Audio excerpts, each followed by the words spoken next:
Good evening. My name is Paul Ellis. On behalf of the New York Technology Council, I'm pleased to welcome you all to this event this evening entitled Rent It, Ride It, or Buy It: How Online Marketplaces and Social Commerce Are Shaping Everyday Transactions. For those who are not familiar with the New York Technology Council, next slide. We're going a little low-tech this evening as far as the clicker. NYTECH is a nonprofit industry association dedicated to promoting and supporting the technology industry in New York. We do that through a series of educational activities, such as this one, networking events, community building activities, workforce development, and advocacy efforts. And the advocacy we do in Washington, in Albany, and here in New York City. We have over 30 events per year, including our CEO roundtables. And we are an organization that depends on our members and our sponsors. So those of you who are not members or sponsors, we urge you to join up. As a nonprofit, we really count on you to support all of our activities. Next slide. This is a list of our annual sponsors. Was a time when I would read them all off, but as we grow, I figure you can all read it for yourself. So we thank all of our sponsors for their support of our activities. Next slide, please. We also have a large group of partner organizations that work with us in producing events and other activities, as well as our media partners. Next slide. Special thanks this evening especially to MagnetMedia, who has provided this very cool space that we're all enjoying this evening. And Ryan Swearingen of MagnetMedia is going to say a few words. Sure. Just a quick thanks for joining us. We'd love to host and have people in our living room, as it were. Just a quick, we won't take too long, but MagnetMedia is basically next generation creative and strategic digital studio. We create hundreds, basically thousands of videos a year, but really we just specialize in all types of content. Videos with our specialty. Working a lot in the tech space. We have a lot of technology clients. We love the technology space. Media, entertainment, finance, and a little bit of everything. But we just love to sort of be involved in the community, and it's fun to have people in and kind of hear what else is percolating and on people's minds on other sides and perspectives of what's happening in the industry. So thanks so much for joining us. I'm here. Our CEO, Megan Cunningham, is also here in the back. She'd be happy to say hello, and I think we have a few other folks from our team that might be around as well. And I'm Director of Marketing, so having you into my home is my pleasure, so to speak. So thanks so much. All right, thanks to Ryan, and thank you. Megan, did you want to say a few words? We're good. Okay.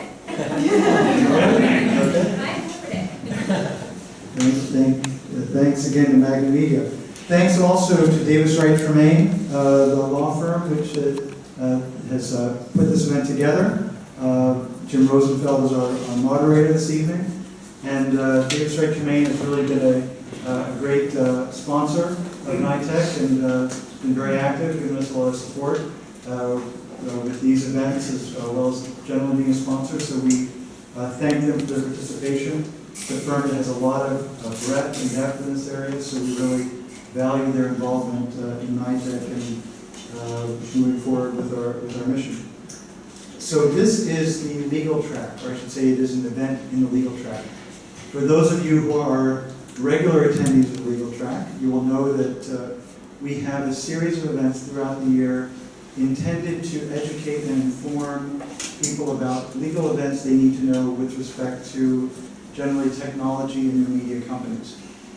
It is designed both for lawyers and for non-lawyers, for large and small companies. We have events like this which are equally applicable both to larger companies as well as startups. We also have events that are really geared more towards startups, such as structuring early stage financing or intellectual property for startup companies. So we really try to put on a breadth of different types of events. For those who would like to be on our mailing list, you can give me an email. This is Kari. Or to Alice on your way out the door, and we will get you on our list for future events. Again, my name is Paul Ellis. I organize the legal track. I'm also a board member of New York Technology Council. When I'm not doing NYTECH activities, I'm also the managing member of a boutique firm, the Paul Ellis Law Group, which does a lot of work representing technology companies in areas including formation, financing, operations, and the like. So a last comment about the event this evening. This is an educational event. It is not intended to provide legal advice. If you need legal advice, you are urged to consult with your lawyer. So we figured it wouldn't be a legal event if there weren't some fine print.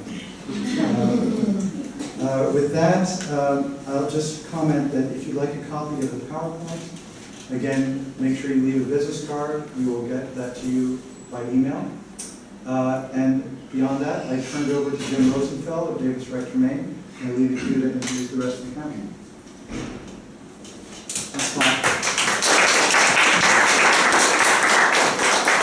Thanks everybody so much for coming. We really appreciate your being here. We love doing these events with NYTECH because it allows us to reach beyond our normal client base and friends to the New York tech community. And I think we have a great panel tonight, which hopefully will be beneficial to all of you. So before I introduce my panelists, let me, you can go to the next slide. Before I'm going to introduce you guys in a minute, one more. Just to sort of define our terms. One more. That's the end of that one. The other deck. Yep. Keep going. What is an online marketplace? Just to define what we're talking about, because that can mean different things. We go to the next slide. Just the evolution that we've seen. This slide shows what we call a store. We all started with traditional brick and mortar stores where lots of people came to one place to buy products, and then next. They were sort of amalgamated together into malls, which made it more convenient for all of us. And as we moved into the online world, online retailers sort of started off being retailers, for the most part, of particular types of products, where one website could both control the user experience, but also fulfill the transactions and distribute its products online, but to a national or global audience. Next slide. And then it sort of evolved in the direction of many-to-many, where, think Amazon or eBay, which is a broader online marketplace where there's one single website but a lot of different merchants. So the website can control the user experience and sort of make it more uniform and do the shopping carts and take the payments and process the orders, but the merchants will fulfill the orders. Next slide, please. And then we get to sort of focused many-to-many, which is really where we are with our panelists today. Where, again, there's one website and they're controlling the user experience, but they're a middleman or a broker connecting lots of different, many different buyers and many different sellers, or if it's a marketplace for services like Care.com, many employers or many potential employees or service providers. And that's really where all of our three panelists here kind of reside, I think, it's fair to say. And that's what we're going to be talking about, challenges that sort of face these kind of focused many-to-many types of marketplaces tonight. And so, if we go to the next slide, I'm going to ask the panelists to introduce themselves. We have a wonderful panel. I should say I'm a last-minute substitute as moderator, so I'm glad we have a wonderful panel. Throw them up and let them hit them. But if you would each sort of, as we go through, we'll start with Kari, just introduce yourself and talk about your company, what your company does, and what sort of marketplace it is. Sure. Hi everyone, I'm Kari Jorgenson. I don't know how far back you want me to go, but I went to law school in New York, so I'm always happy to come back to the city. I started my legal career at a law firm called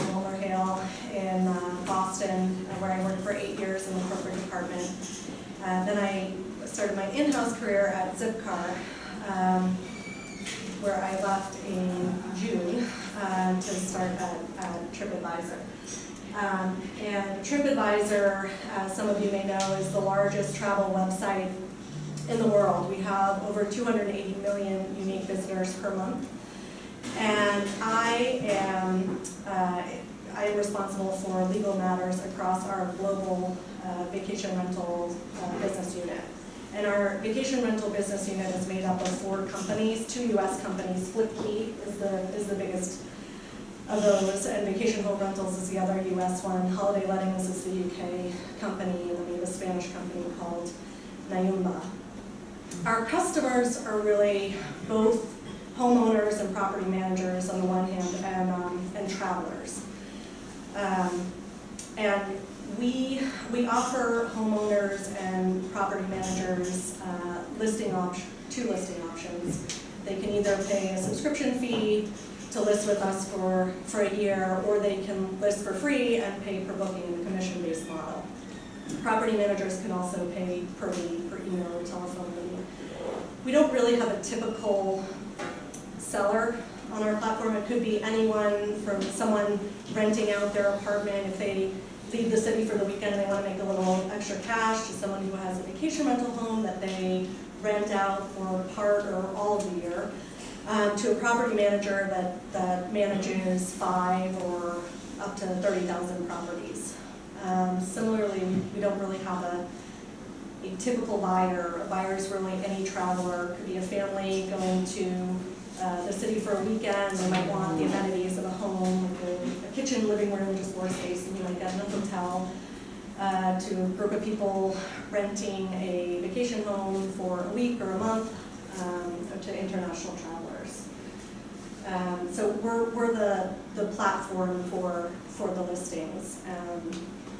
Which is what, a lot of people use TripAdvisor for information when we go onto our site to find information about hotels, restaurants, etc. But it's become relatively recently, right, a marketplace with the types of enterprises that you're talking about.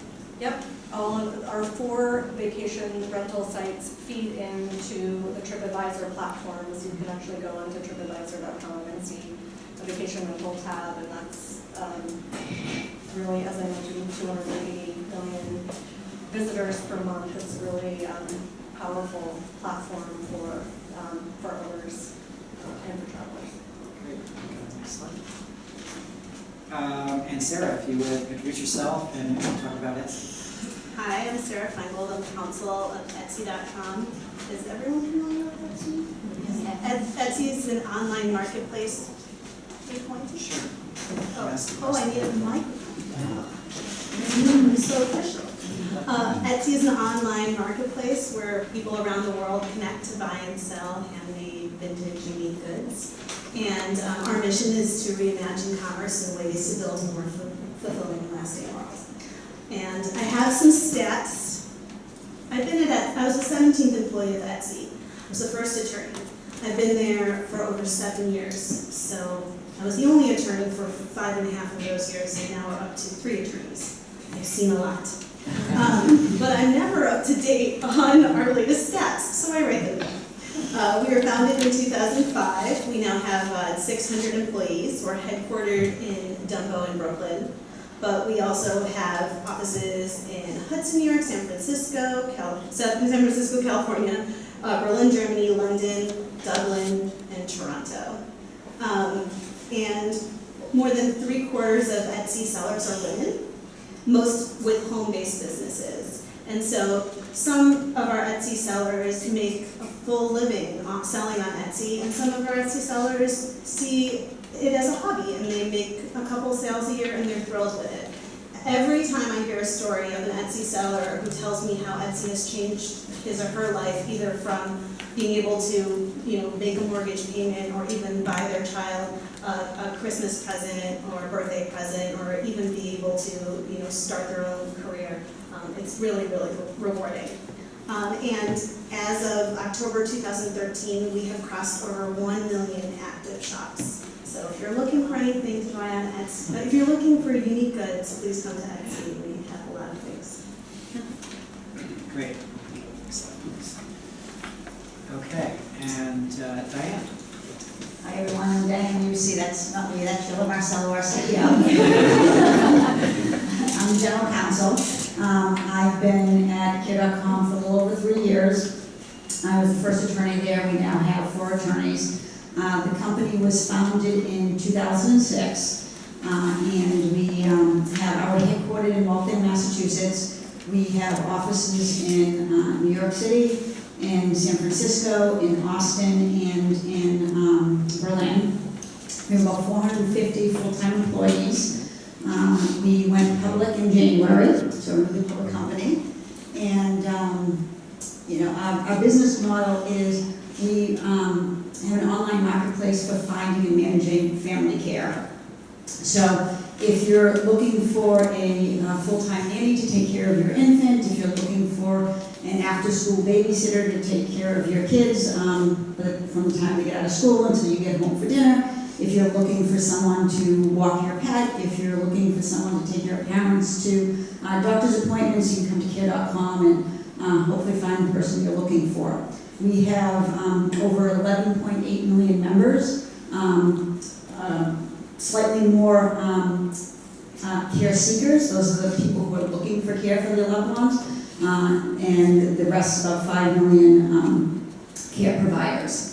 The care seekers are largely women, which is not surprising because women are, for the most part, not exclusively, for the most part, responsible for finding care for the family. So about 85% of our care seekers are women, and over 90% of the care providers are women.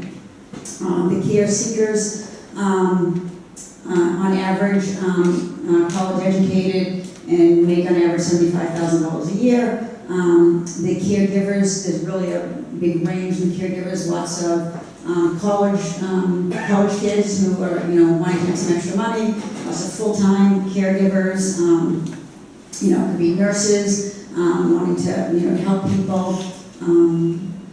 So that's largely the business model is caregivers join Care.com for free. They can search for care providers. They can post a job that care providers can apply to. And if they want to interact with the care provider, then they upgrade to a subscription fee. They can downgrade at any time.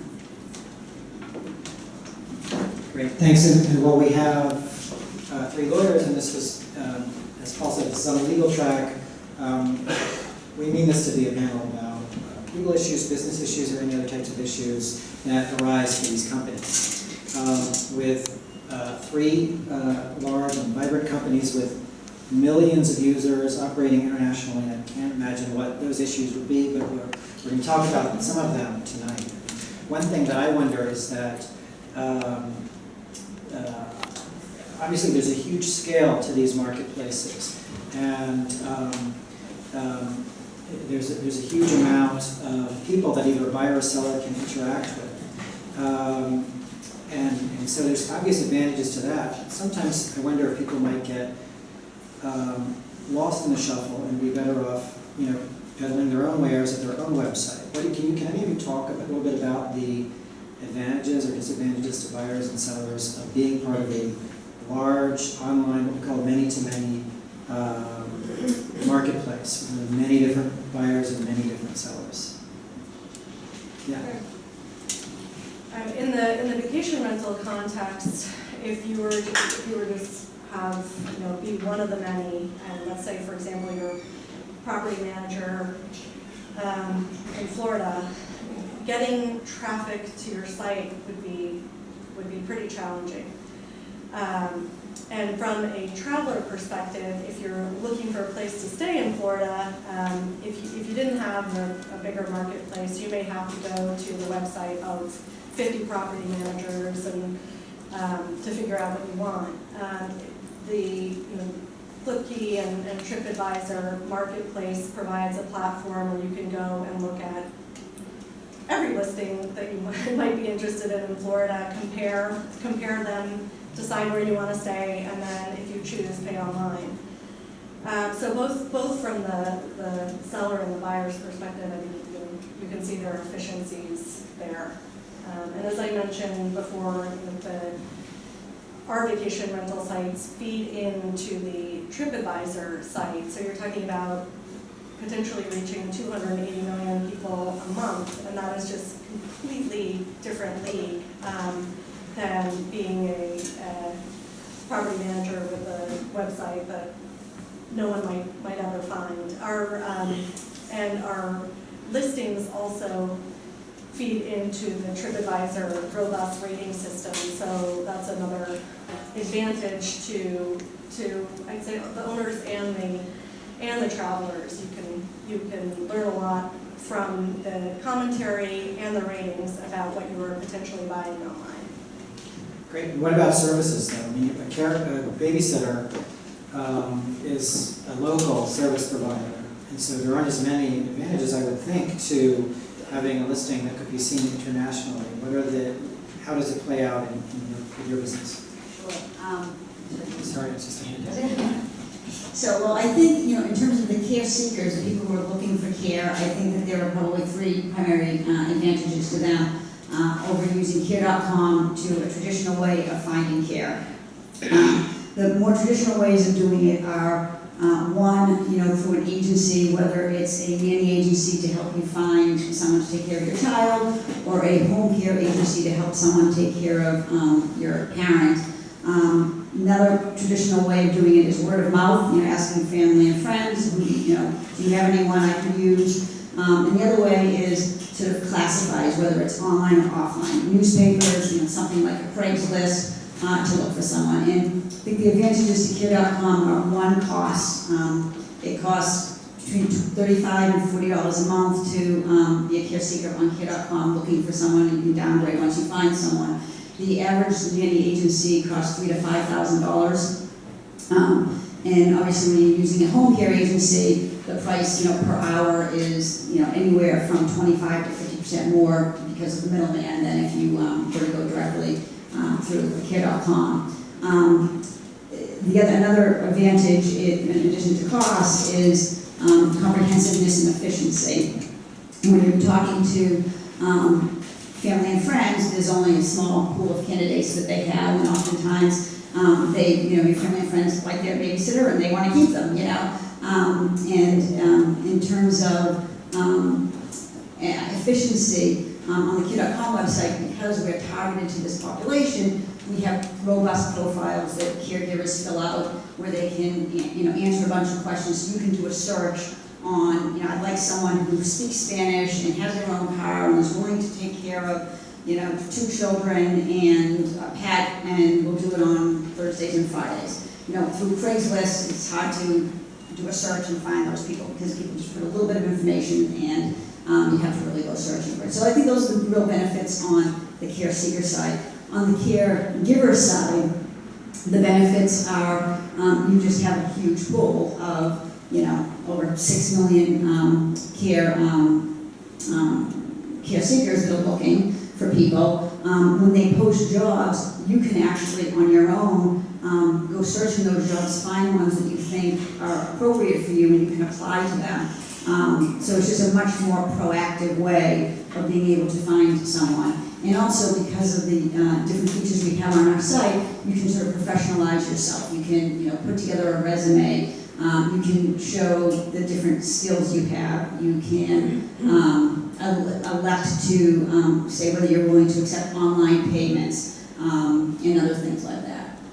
Great. All right, actually, you want to ask a question? Sorry. If you want to comment on that, otherwise I'm going to ask you another question. I can take another question. Okay, so I want to ask you about the international scope of things here. These are international businesses, and Etsy, surely there are buyers and sellers everywhere around the globe. You mentioned offices in a bunch of other countries. So you have employees, I assume, in other countries, and you're dealing with a huge number of jurisdictions, each with their own law, people speaking different languages, different legal systems. Can you talk about some of the practical concerns as a lawyer in dealing across so many borders? No. It's really complicated. So there's different cultural differences in different jurisdictions. We're dealing with different currencies, we're dealing with different laws, we're dealing with different expectations for shipping, for customs, especially when you're trying to have, there could be a lost in translation issue where you're trying to communicate through several different languages. So, Etsy's always trying to assist our buyers and sellers and provide different products and different technology to make the buying and selling process easier, to ease the situations that people face every day when they're trying to do some sort of cross-border transaction. So there are a lot of, it depends on what country you're talking about, and it depends on the products and services, but there are a lot of concerns. And also just from a cultural standpoint, different countries expect different things from a privacy standpoint, from disclosures, from tax. It's pretty complicated. But from a legal standpoint, what's great is we open different offices and we find amazing attorneys who are experts in given fields, and we work with them to try to make these burdens a little bit easier to handle. How do you deal with your terms of service and privacy policies? Does it have to be in every language? Do you have to... Yeah, so we're dealing with that right now, thanks very much. But it's really about trying to be one step ahead of the law. The laws are constantly changing, especially in this area. I think a lot of companies are dealing with very similar issues and not really knowing how to handle them. So it's a matter of looking at the legal landscape and making the best decisions possible, given limited resources and given the business strategies. Okay, and for Kari, I'm sure, just really the same question, I'm sure you're often dealing with somebody from one country who wants to rent or buy in another country. Do you want to make any comments about the challenges you face with inherently international nature of your business? Sure. So in our vacation rental business unit, we have over 600,000 listings in over 12,000 cities in close to 200 countries worldwide. So, I know your stats. Yeah. Memorized it right before we came here. But yeah, I agree, Sarah. It is complicated. We're fortunate in that we're part of TripAdvisor, which supports 26 languages. More generally, TripAdvisor, this is a challenge for TripAdvisor, which supports 26 languages. Our vacation rental business, just has 3 different jurisdictions, for sale. But TripAdvisor generally has about 40 points of sale, 40 domains. And we need to have a platform that can be orchestrated across these 40 different points of sales in the 26 languages. We update our website weekly, and you can imagine that it doesn't always translate perfectly, particularly when we're talking about non-Roman languages. You try to keep it translated to 26 different languages? Yes, yes. So on the policy front, since we have a unified platform, we really just try to keep our policies consistent and just vary them as required by local law. And I think we adhere to the industry practices, but it is challenging. The laws are constantly changing, and we have our policies in 26 languages. Do any of you have advice for smaller companies, because you're all working for larger companies? I'm sure not everyone here, I'm sure people here are with emerging companies or startups, on how to deal with that problem of how do I comply with law if my business is potentially international, if they don't have the resources a larger company to, translate it to 26 languages and have different terms of use and all that. Anyone have any thoughts on that?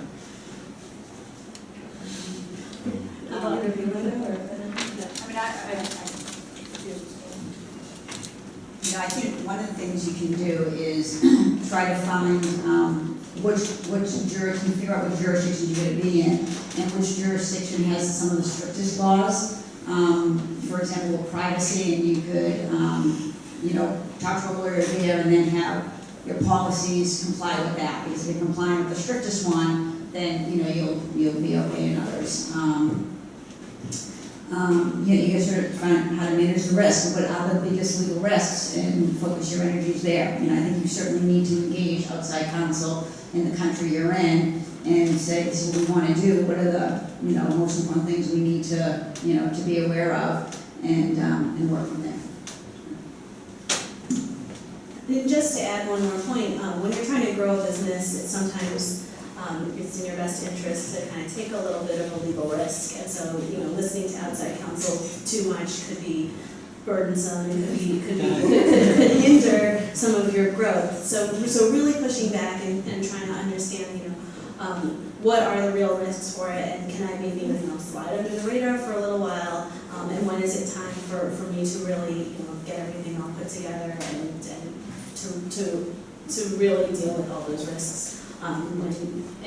If you're too risk averse, it could be detrimental to your business. Okay, all of these companies have many buyers and many sellers, and have to develop their own mechanisms for resolving disputes that are inevitably going to come up between buyers and sellers. Sarah, I'll come back to you. Etsy is unique in that you're dealing with creative works, and so there must be a lot of intellectual property issues between your buyers and sellers. Can you talk about some of the types of issues that come up in an online marketplace for arts and crafts, and what your experience is with those? Sure. So just focusing on intellectual property issues, is that? Let's start with that. Let's start with that. There are a lot of issues that come up. Well, all of Etsy is user-generated content, and Etsy is a non-juried website. So Etsy, the company doesn't know if there is an intellectual property issue until it's brought to our attention. And is everyone familiar with the Digital Millennium Copyright Act? The Digital Millennium Copyright Act basically says that when a company has certain information, very specific information, that there is an allegation of copyright infringement, a company like Etsy, or I assume Kari.com or TripAdvisor, needs to quickly, expeditiously remove the material from the site, and then they are deemed in the safe harbor and they will be held secondarily liable. So that's what Etsy does. So when Etsy finds out that there is an issue with alleged copyright infringement, we quickly remove the material, and then we communicate with the seller. We tell the seller, hey, we were notified by usually an attorney, this attorney for this brand, and we remove the material. And if the seller disagrees, there's a little counter notice procedure that they can go through, and they can provide us with certain other information, and then we'll put the material back up. Because a company like Etsy is really in the middle, and so it's best for these two parties to work out their differences together rather than have Etsy try to play judge or jury, because we just don't know the background information. So do you try to, how often do you as a company want to get involved in these disputes or have to get involved? Never. We never want to get involved in these disputes. But we're involved in these disputes a lot. I mean, if you think we're the venue, it's easier to contact us and to complain to us and have us take it down than sometimes it is to contact the seller and really work out the differences in that way. And that's fine. We have a whole procedure in place. We have extraordinarily smart people who are reading these emails and complying with the DMCA. And so we're happy to do it. But then it becomes almost a customer service issue where someone will ask a question that Etsy is just not qualified to answer. For example, if I I change the color, if I change some of the words, could I put it back up? And we basically say, like, listen, we can't step in the shoes of the intellectual property owner. You're going to have to work out those details with that person. Okay, and Kari, if I rent a vacation place in Florida, and it is not to my liking, and That should never happen. Do you have a dispute resolution process in place, or how do you handle things? So there are a few things. First of all, if the property has been misrepresented and you show up and say, hey, it shows swimming pool online, there's no pool here, I do not want to rent this place, you can call us within the first 24 hours of your stay, and we'll try to find you another property on our platform that does have a swimming pool. And, you know, that's a material misrepresentation, so you will not have to pay that owner for the property. If you've been sitting there for a bit and then something happens and the owner doesn't resolve it, you know, we urge the traveler to work out the issue with the owner. You can imagine that this doesn't always happen, and we do want to maintain the integrity of our listings. So we do get involved in those disputes from time to time. We will look at pictures that travelers send in and try to assist the parties in coming to a resolution. I mean, we do like to try to stay out of it and encourage the parties that have contracted with each other to work it out themselves, but we do have to step in. And do you, I mean, to the extent that you do have to get involved, I mean, that's not very, it seems like it would not be very scalable. You have to just get, as the company grows, as the business grows, you have to just hire more and more staff to deal with dispute resolution? It does fall on our customer service representatives, and yeah, you're right, it isn't scalable.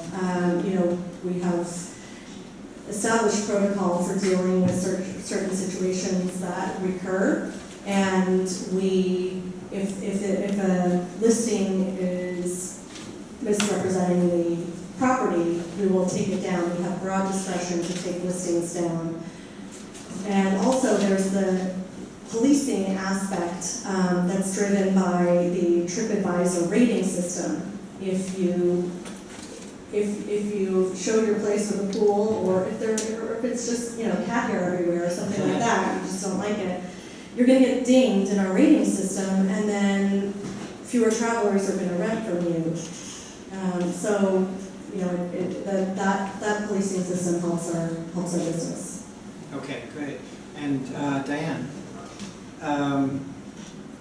your marketplace is one for services, and I would think the evaluations are much more subjective. It's harder, I would think, for someone to come and complain about someone than it would be for someone to complain about a product or a vacation rental. How do you deal with dispute resolution? People complain, they complain. And people's, you know, I think tolerance, because of someone actually taking care of a loved one, you know, the tolerance for failures not very high. And oftentimes they have relationships with people for a long time, so there's the potential for something to go wrong at some point down the line. Like everyone else, we try not to get involved to the extent we can.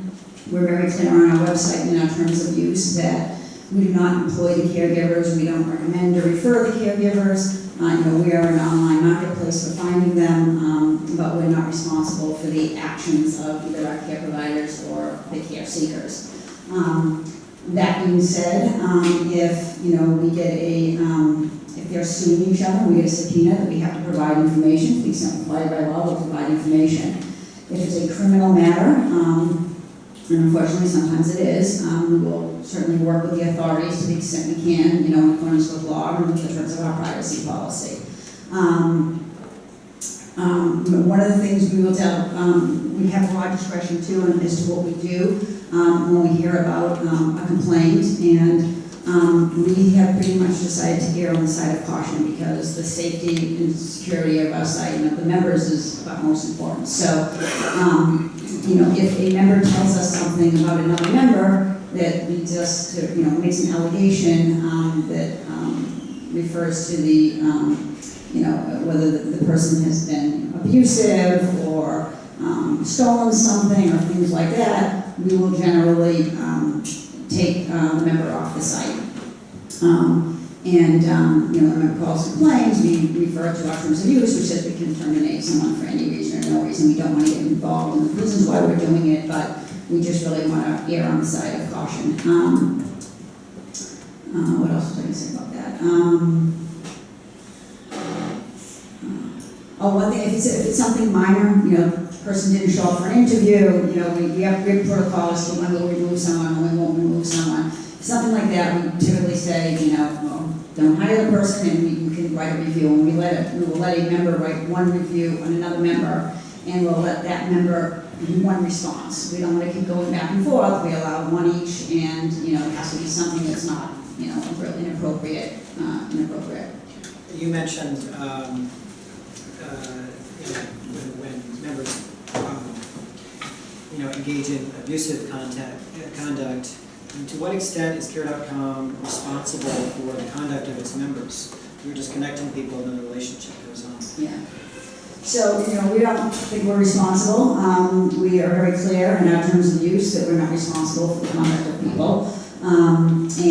Quite frankly, with 11.8 million members, if you were going to have us, we don't know who these people are, we can't be responsible for their actions. Unfortunately, there's also a federal law called the Communications Decency Act, also often referred to as Section 230, which was really put in place more to protect content that people put on sites. So if someone puts some content on a site and says something negative about someone else, and that other person tries to sue the website operator is not responsible for the content that someone else put on it. But the courts have interpreted the statute very broadly because they understand that you can't have websites. They believe generally that services like ours are very good for public generally. And if you made website operators responsible for the conduct of people who use their sites, then you really couldn't be in business. So they've interpreted that statute very broadly and have in many cases said it goes beyond just the content, but also the activities of the people who use your sites. Thanks. Kari, you mentioned you were at Zipcar before joining TripAdvisor. Those types of sort of sharing economy websites where resources are shared between people are still popular. Are there any particular I should say they're under a lot of regulatory scrutiny these days. We've heard about issues with Uber, and maybe there are issues with hotel or even vacation rental places too. Can you talk a little bit about the regulatory environment and what sorts of issues you confronted in that capacity? I would characterize the regulatory environment for both car sharing and short-term rentals in many jurisdictions of uncharted territory.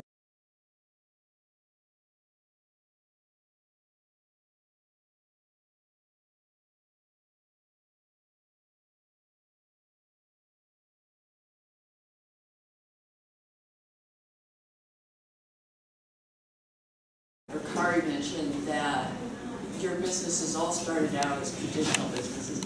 I'm just wondering if you're seeing that there will be a sort of a pushback and a trend back to brick and mortar. What I'm thinking of is Warby Parker, who famously started online, and they just opened a store 3 blocks from where I live, and it's expensive real estate. And it's sort of interesting that they moved from an online marketplace back to bricks and mortar. And I don't know if are you thinking of doing that? That would be a really cool store. I would love to shop there. We are always about, we're evolving our products and services. We recently launched a wholesale platform to connect buyers with sellers at a wholesale scale. We also have a way that if you are selling on our site, you can say like what markets you're going to be selling in so people can come find you. But we're always trying to do that. Anybody else thinking about going brick and mortar? It's pretty expensive. Yeah, right, that would be difficult. Warby Parker is a marketplace for one brand, for one product. So easier for them to do that than a sort of many-to-many type model, these businesses. Yeah, I'm back. Do you want my mic or you? Yeah, it's okay. Pretty loud. I'm just curious with Etsy and maybe TripAdvisor, I don't know if this applies, but where else have you guys seen success online besides your own sites? You know, selling with partners or other online sites that may impact your goods that you're selling from. Have you seen anything like that? Success? I don't really understand the question. Where have we seen success?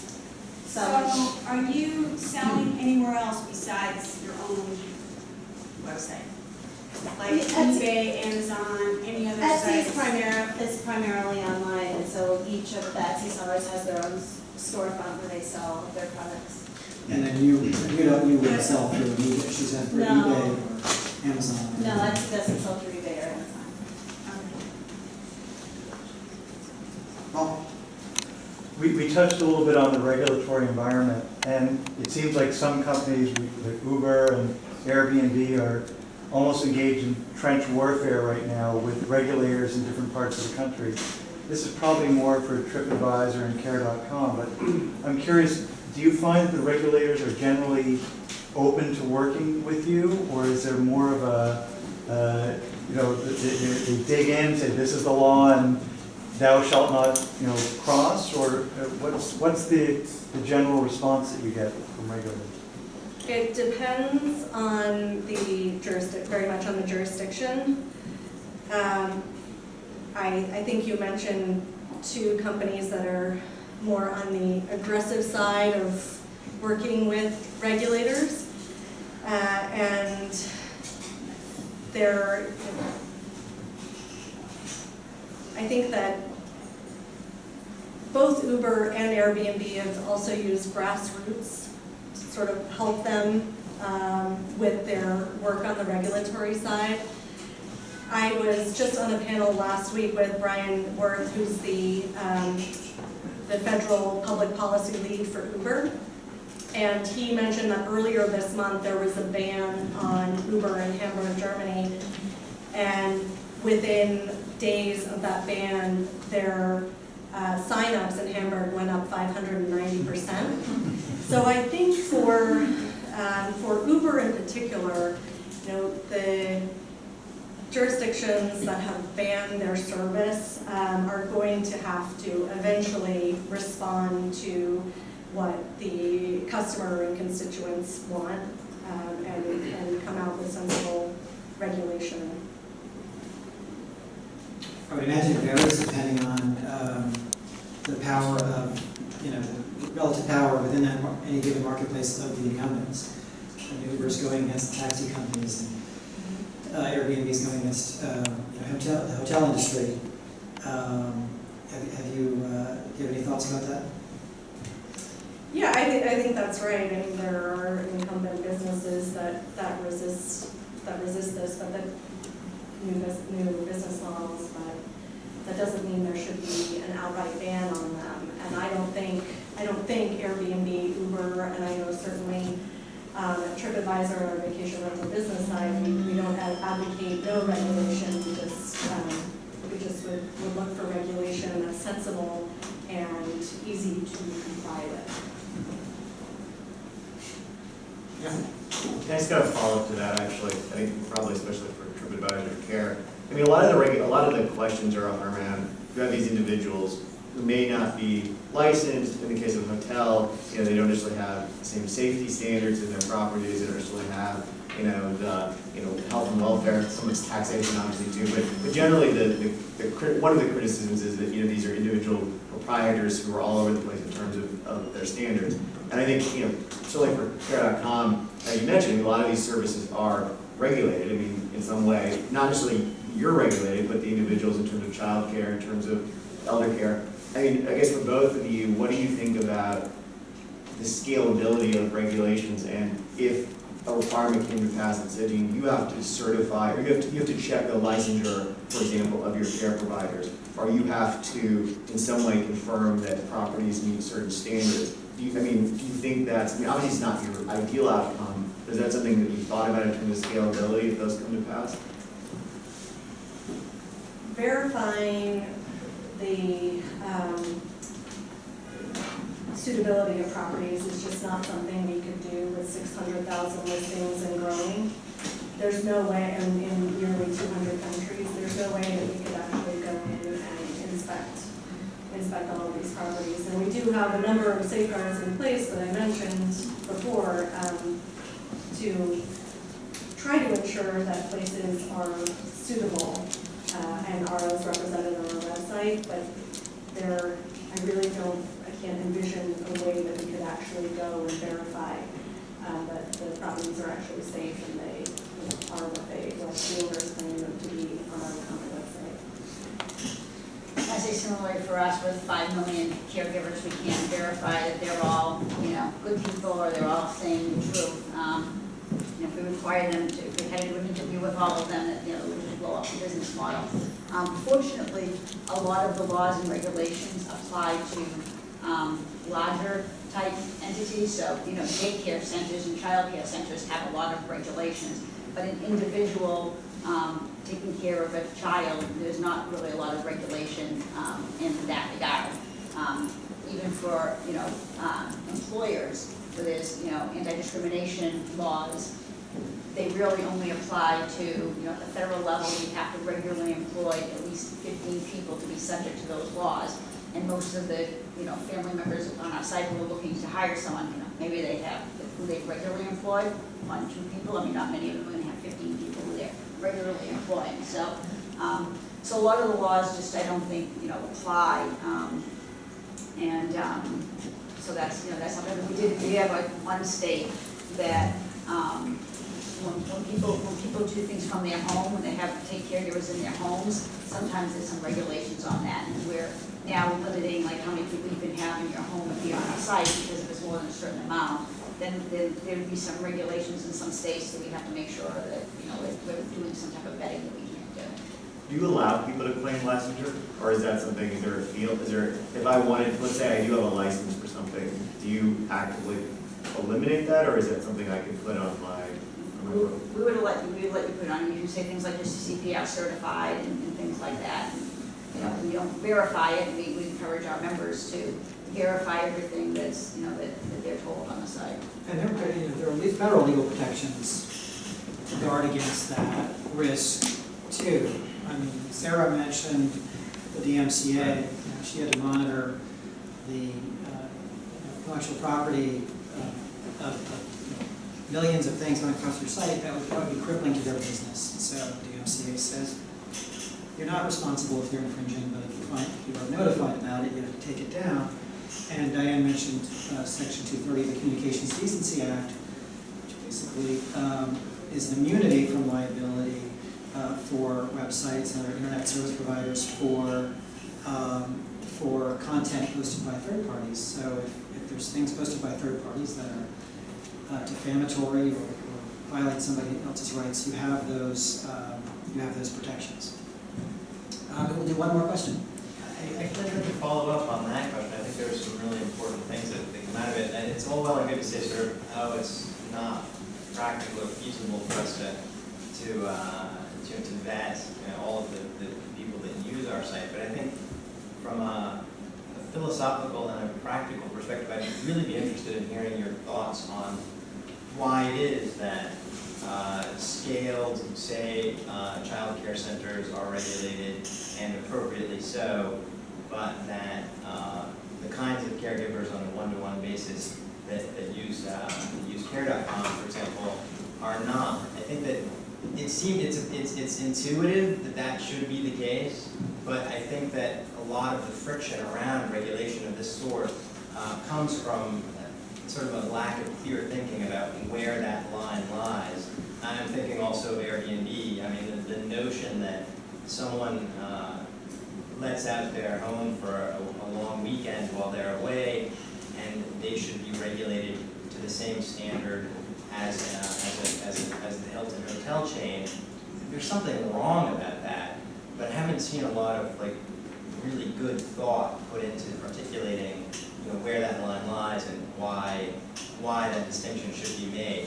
So you see a lot of policymakers sort of saying, oh, this Airbnb place is not subject to the same inspection procedures as a hotel, or possibly in the care.com case as well. I'd just be interested I think that should really be, we should dig down deeper into that and understand it. And it seems like it's an important part of the policy. Comments? I mean, I think, I'm not a policymaker, so I don't know how they're deciding how to rule on what they're ruling. And I think some of it has to do with just practicality, right? I mean, if, a daycare center, there's a company and they're having a bunch of people come into their place, it's easier to, I think, put regulations on them, and to make them, there's only so many of them, I don't know, there's 50,000 of them, whatever, but Say Uber and this, should an individual who occasionally offers rides to others when on the way to the airport, should they be regulated to the same standard as a car service?